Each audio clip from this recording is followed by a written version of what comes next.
प्रभु से मिला है जीवन, प्रभु को कर दे अर्पण। प्रभु से मिला है जीवन, प्रभु को कर दे अर्पण। सबका भला हम करते चले,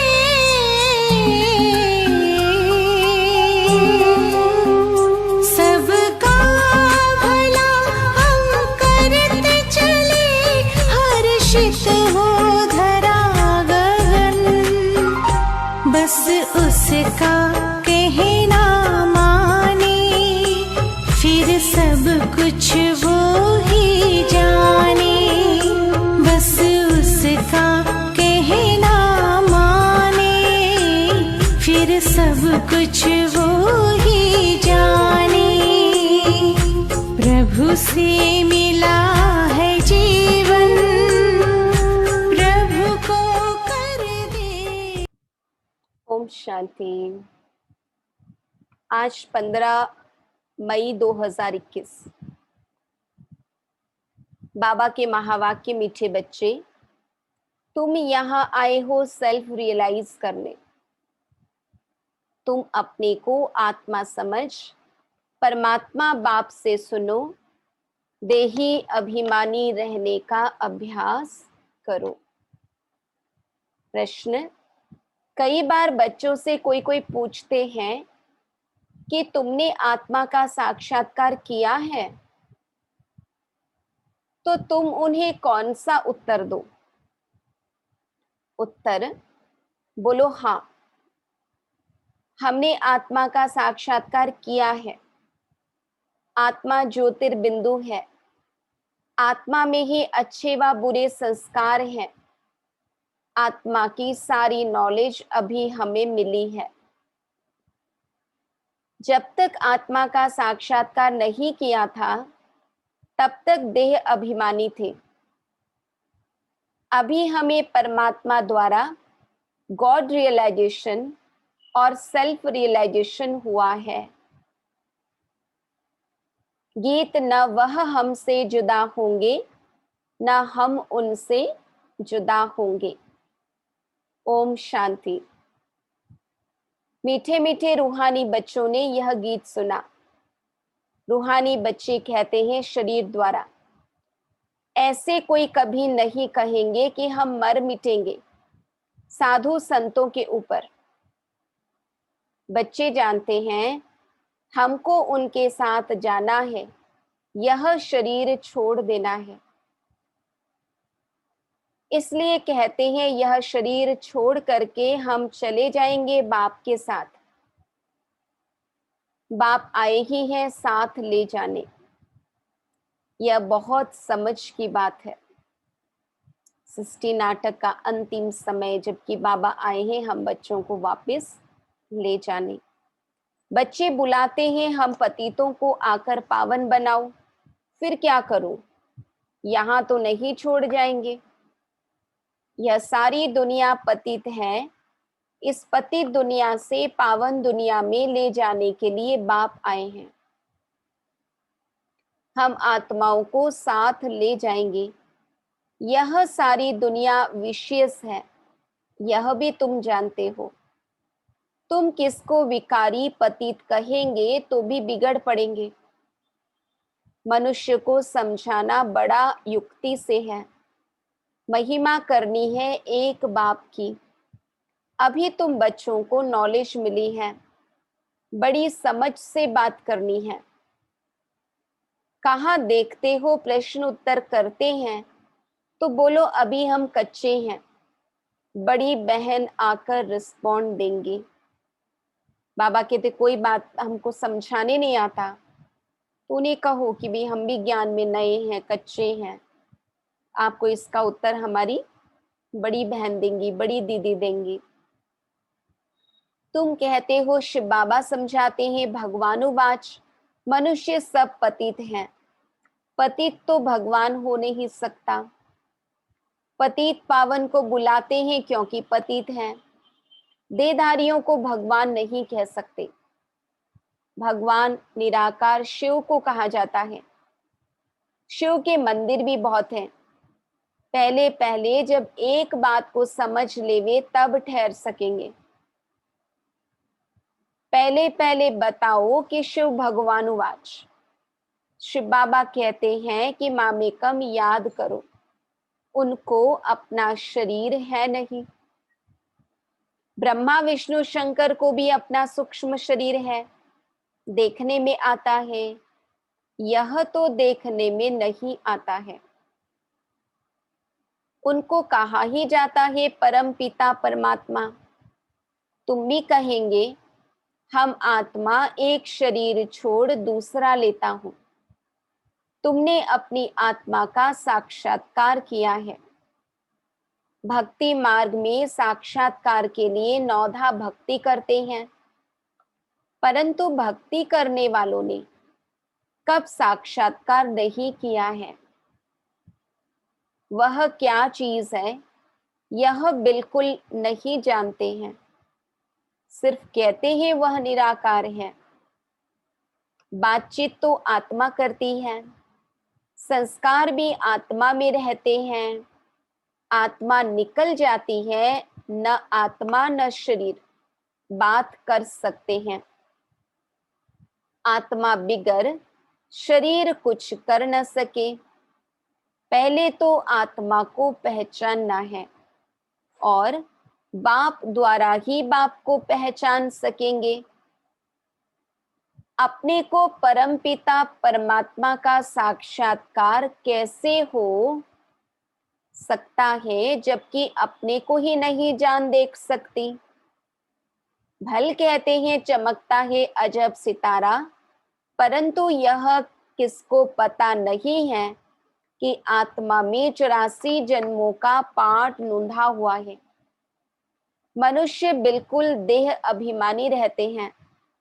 अब बाप कहते हैं देही अभिमानी बनो। अपने को आत्मा समझ फिर मेरे द्वारा सुनो।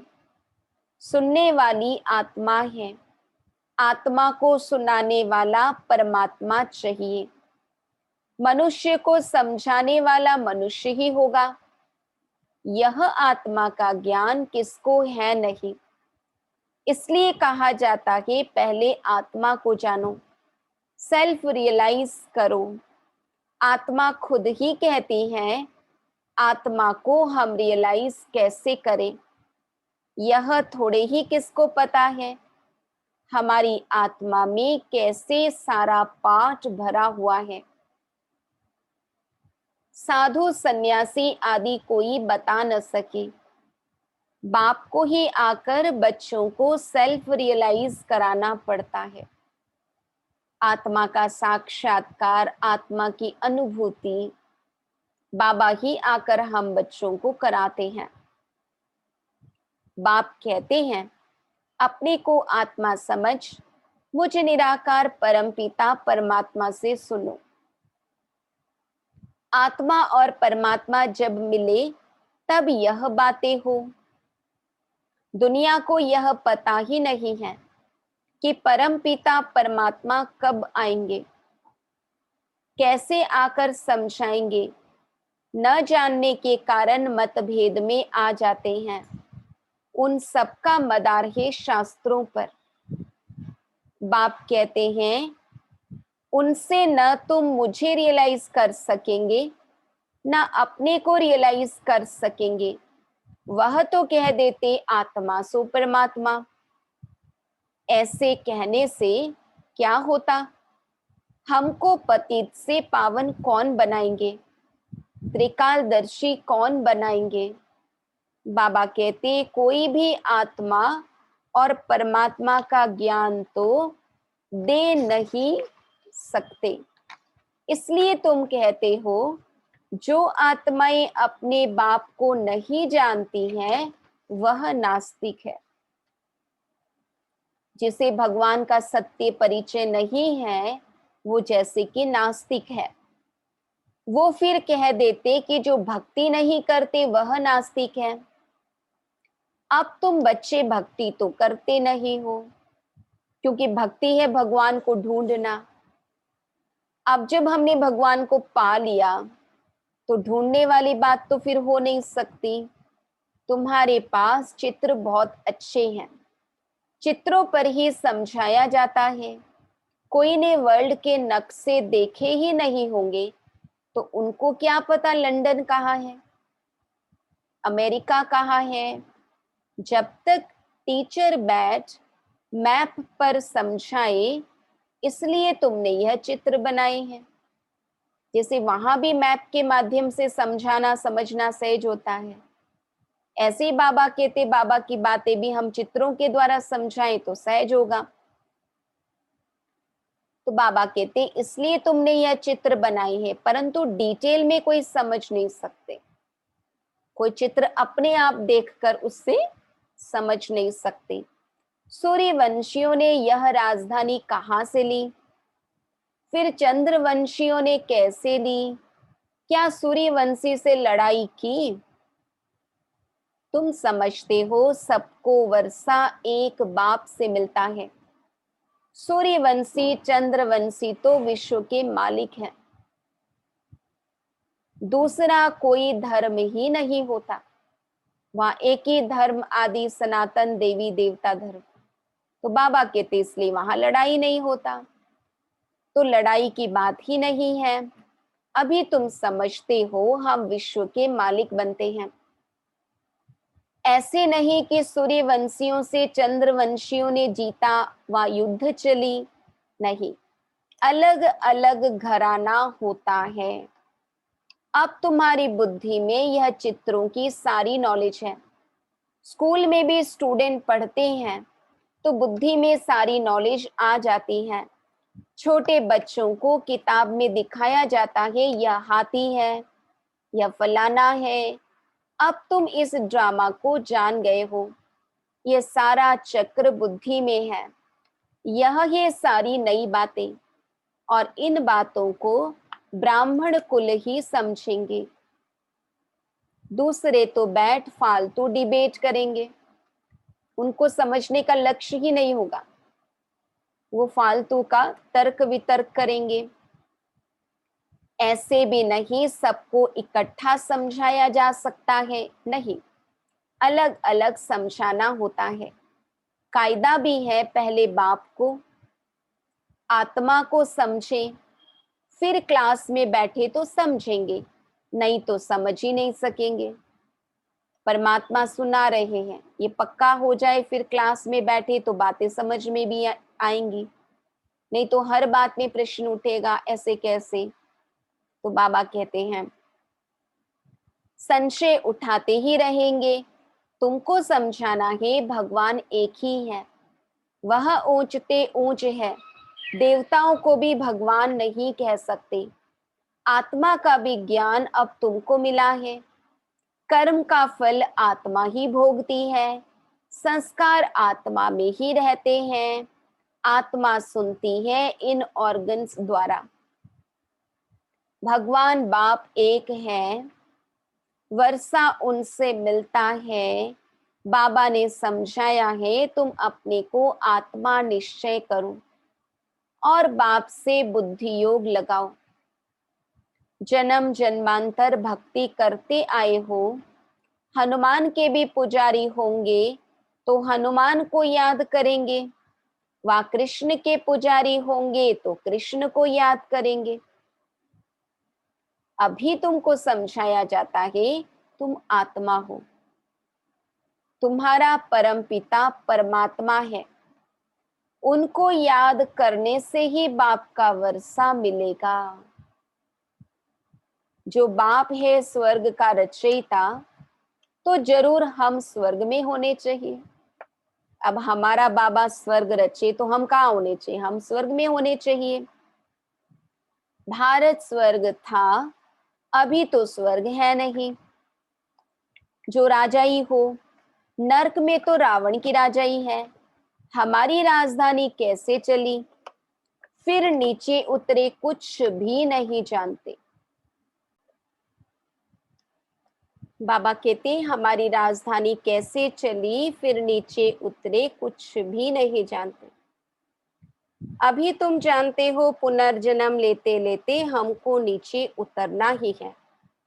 अब फिर बाप कहते हैं मुझे याद करो तो तुम पावन बनेंगे, स्वर्ग का वर्षा मिलेगा।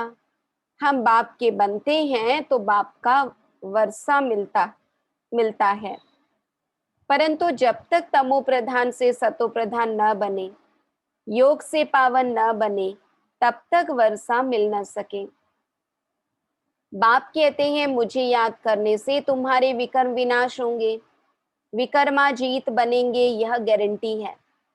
समझानी देनी पड़ती है, कोई समझेंगे। कोई तेज बुद्धि वाले होते तो शोर मचाने लगते हैं, कोई ना कोई विघ्न डालने वाले निकल पड़ते हैं। कोई हंगामा करे तो बोलना चाहिए एकांत में आकर समझो। यहाँ का कायदा है 7 रोज भट्टी में रहकर समझना, क्योंकि यह ज्ञान नया होने के कारण मनुष्य मूंझते हैं। कोई भी पहले नया सेंटर खुलता है तो उसमें होशियार होने चाहिए जो सबको समझा सके। भगवान तो सबका एक है, सब आत्माएं भाई भाई हैं, परमात्मा सबका बाप है। पुकारते हैं पतित पावन आओ, तो जरूर वह पावन है, वह कभी पतित होते नहीं। बाप ही आकर पतितों को पावन बनाएंगे। सतयुग में सब हैं पावन, कलयुग में सब हैं पतित। पतित बहुत होते हैं, पावन थोड़े होते हैं। सतयुग में सब तो नहीं जाएंगे, जो पतित से पावन बनते हैं वही पावन दुनिया में जाते हैं, बाकी सब निर्वाण दुनिया में चले जाएंगे। तो बाबा कहते जो पतित से पावन बनते हैं वही पावन दुनिया में जाते हैं, बाकी सब निर्वाण दुनिया में चले जाएंगे। यह भी जानते हैं सारी दुनिया आकर मत नहीं लेगी। यह मुश्किल है जो तुम सारी दुनिया को मत दो। अभी सबकी कयामत का समय है, विनाश सबका होना है।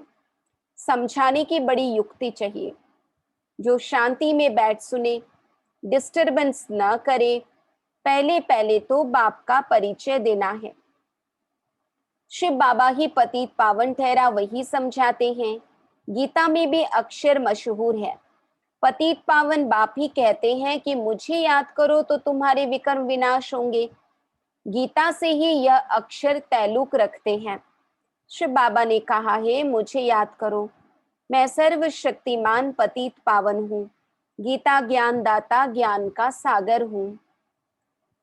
गीता के अक्षर तो है न, सिर्फ वह कहते हैं कृष्ण भगवानुवाच, तुम कहते हो शिव भगवानुवाच। भगवान निराकार है, वह कभी पुनर्जन्म में नहीं आते हैं, अलौकिक दिव्य जन्म लेते हैं। खुद ही समझाते हैं मैं साधारण बूढ़े तन में आता हूँ, जिसको ही भागीरथ कहते हैं। ब्रह्मा द्वारा ही रचना रचते हैं, तो मनुष्य का नाम ब्रह्मा रखा जाता है। जिस मानव तन में बाबा आते हैं उन्हीं का नाम ब्रह्मा हो जाता है। व्यक्त ब्रह्मा से फिर पावन अव्यक्त फरिश्ता बन जाते हैं। बाप आते ही हैं पतितों को पावन बनाने, तो जरूर फिर पतित दुनिया पतित शरीर में आएंगे। यह है डिटेल की समझानी। पहले तो समझाना चाहिए, भगवान कहते हैं कि कल्प पहले मुआफिक मुझे याद करो तो तुम्हारे विकर्म विनाश होंगे, पतित से पावन बनो। गाते भी हैं हे पतित पावन आओ, गंगा तो है ही, तुम पुकारते हो तो जरूर कहाँ से आएंगे। पतित पावन आते हैं पतित से पावन बनाने का पाठ बजाने। बाप कहते हैं तुम पावन थे, फिर तुम्हारे में खाद पड़ी है, वह योग बल से ही निकलेगी। तुम पवित्र बन जाएंगे, फिर पावन दुनिया में ही आएंगे। पति दुनिया का विनाश हो जाएगा। जो समझाया जाता है उसे अच्छी रीति से धारण करना है।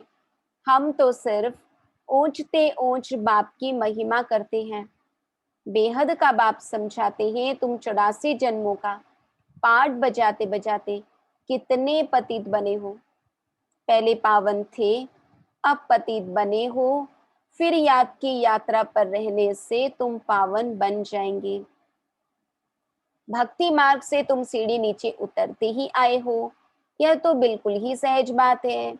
यह तो बच्चों की बुद्धि में बैठना चाहिए। सवेरे उठकर विचार सागर मंथन करना चाहिए, फिर जो भी आए उनको समझाना है। मुरली के मुख्य पॉइंट्स नोट कर देनी चाहिए, फिर रिपीट करनी चाहिए तो दिल पर पक्का हो जाए। पहली पहली मुख्य बात है बाप को याद करना। बाप ही कहते मन मना भव, मुझे याद करो तो विकर्म विनाश होंगे। अब करो ना करो तुम्हारी मर्जी, बाप का फरमान तो मिला हुआ है। पावन दुनिया में चलना है तो फिर पतित दुनिया में बुद्धि का योग नहीं जाना चाहिए, विकार में नहीं जाना है। समझानी तो बहुत मिलती रहती है। अच्छा, मीठे मीठे सिक्की लधे बच्चों प्रति माता पिता बाप दादा का याद प्यार और गुड मॉर्निंग। रूहानी बाप की रूहानी बच्चों को नमस्ते। हम रूहानी बच्चों की रूहानी बाप दादा को याद प्यार गुड मॉर्निंग और नमस्ते। धारणा के लिए मुख्य सार, सवेरे सवेरे उठकर विचार सागर मंथन करना है। बाप जो सुनाते हैं उसे नोट कर रिपीट करना है, दूसरों को सुनाना है। सबको पहले पहले बाप का ही परिचय देना है। पावन दुनिया में चलने के लिए इस पतित दुनिया से बुद्धि योग निकाल देना है। वरदान, मनसा के महादान द्वारा हर संकल्प की सिद्धि प्राप्त करने वाले मास्टर सर्वशक्तिवान भव। जो बच्चे मनसा द्वारा शक्तियों का दान करते हैं उन्हें मास्टर सर्वशक्तिमान का वरदान प्राप्त हो जाता है। क्योंकि मनसा द्वारा शक्तियों का दान करने से संकल्प में इतनी शक्ति जमा हो जाती है जो हर संकल्प की सिद्धि प्राप्त होती है। वे अपने संकल्पों को जहां चाहे वहां 1 सेकंड में टिका सकते हैं। संकल्प उनके वश होते हैं। वे अपने संकल्पों पर विजयी होने के कारण चंचल संकल्प वाले को भी थोड़े समय के लिए अचल व शांत बना सकते हैं। मनसा के महादान द्वारा हर संकल्प की सिद्धि प्राप्त करने वाले मास्टर सर्वशक्तिमान भव। श्लोगन, निरंतर एक बाप के संग में रहो तो संग दोष से बच जाएंगे। निरंतर एक बाप के संग में रहो तो संग दोष से बच जाएंगे। ओम शांति।